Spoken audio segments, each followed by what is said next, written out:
Well, number one, this is the longest war that the United States has ever fought. It's almost 19 years. Number two, I am one of those who always believed that there was no military solution. Because anyone who knows the history of Afghanistan, you just have to look back at the history. There was always going to be a political settlement at the end. And I have to compliment President Trump because he has now forced people to end the war, to have a settlement. And that's where I think Pakistan is playing a very important role, because Pakistan has a 1,500-mile border with Afghanistan and all the areas where the trouble is, which is the eastern side of Afghanistan. So this is a critical time. I'm looking forward to my talks with President Trump. We have our military leadership here, because this is obviously a security situation. And what we want is understanding the two countries. I can assure President Trump that whatever we will be saying will be we will be straight with them.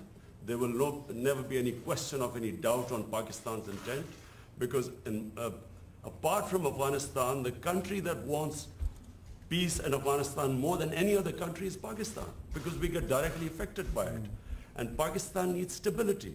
We have had 15 years of fighting this war on terror, over 70,000 Pakistani casualties, over $150 billion lost to the economy. So we desperately want peace. And I'm happy that President Trump has pushed this forward. So we hope, I'm looking forward to these talks. Prime Minister, can you...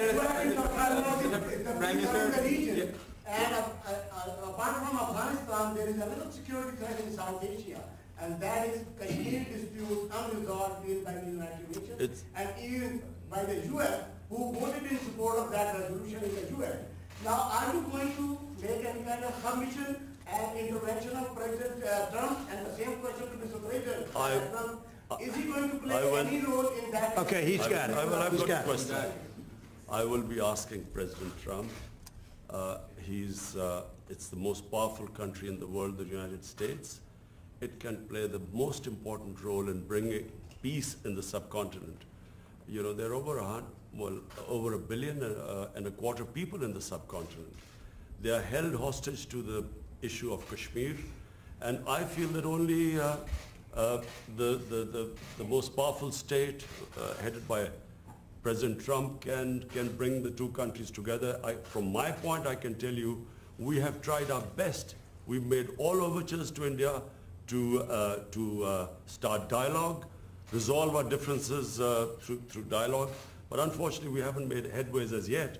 But I'm hoping that President Trump would push this process. So I was with Prime Minister Modi 2 weeks ago, and we talked about this subject. And he actually said, would you like to be a mediator or arbitrator? I said, where? He said, Kashmir, because this has been going on for many, many years. I was surprised at how long it's been going on along. 70 years. I think they'd like to see it resolved, and I think you'd like to see it resolved. And if I can help, I would love to be a mediator. It shouldn't be, I mean, it's impossible to believe two incredible countries that are very, very smart, with very smart leadership, can't solve a problem like that. But if you would want me to mediate or arbitrate, I would be willing to do that.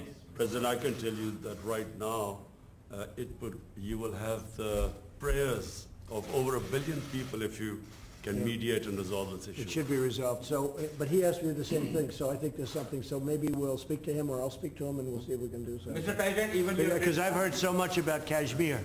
Yes. Such a beautiful name. It's supposed to be such a beautiful part of the world, but right now there's just bombs all over the place. They say everywhere you go you have bombs, and it's a terrible situation. Been going on for many years. If I can do anything to help that, let me know. Let me go on Afghanistan as an example. So a lot of you don't know this, but we dropped the largest non-nuclear bomb ever built in history. We dropped it in Afghanistan. We were getting ready to make many of those bombs. This left a hole that it took out a lot of the tunnels and everything else, but it left a hole in the earth that looked like the moon. It looked like a crater from the moon, still there.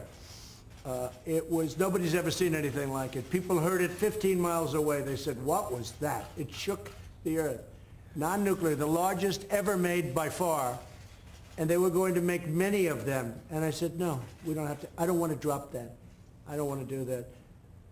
So many easy solutions. That's actually the easy solution. And they'd come in and they'd say, let's have peace, but you don't have to do that.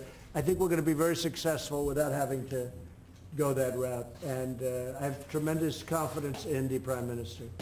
All right, one or two more. Go ahead. Go ahead, please.